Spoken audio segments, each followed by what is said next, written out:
पण आपची भूमिका काय आहे किंवा सरकारची भूमिका काय आहे? सरकारची भूमिका पक्की आहे।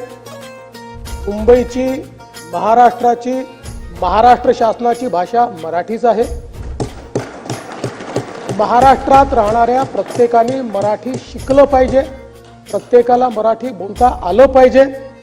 आणि खरं म्हणजे या माझ्या वक्तव्यात च्या संदर्भात भैयाजींचे काही दुमत असेल असं मला वाटत नाही।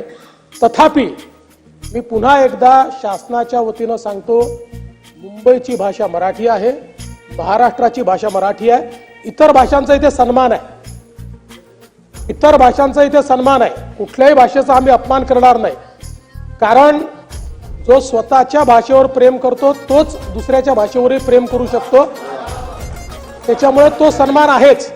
आणि म्हणून शासनाची भूमिका पक्की आहे, शासनाची भूमिका मराठी आहे।